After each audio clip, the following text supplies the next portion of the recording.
Everyone, মই আজি মুকালমুৱা মেডিকেলত গৈছিলোঁ। য'ত আজি জন্ম পাবাৰ 23 দিন হ'ল। 23 দিন হোৱাৰ কাৰণে বাৰ্থ চাৰ্টিফিকেট আনিব গৈছিলোঁ। যোৱা 23 দিন হোৱাৰ কাৰণে চাৰ্টিফিকেটত 500 টকা খুজিছে।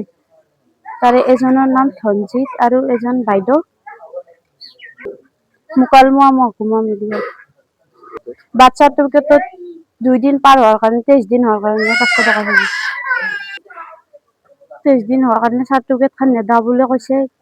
আমি দুখীয়া মানুহ, ক'ৰ পৰা আমি ইমান পইচা দিম বাৰ্থ চাৰ্টিফিকেটখন? কিমান খুজিছে পইচা? 500 টকা খুজিছে 3 দিন পাৰ হোৱাৰ কাৰণে।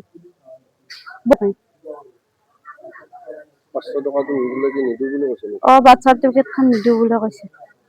500 টকাটো কিহৰ কাৰণে খুজিছে গম পোৱা নে? 2 দিন পাৰ হোৱাৰ কাৰণে 500 টকা খুজিছে। চৰকাৰে কি ডিচিশ্যন দিয়ে আমাক দিব লাগে। দুখীয়া মানুহ, 500 টকা দিব লাগিলে আমি বহুত চিন্তা কৰিব লগা হৈ যায়।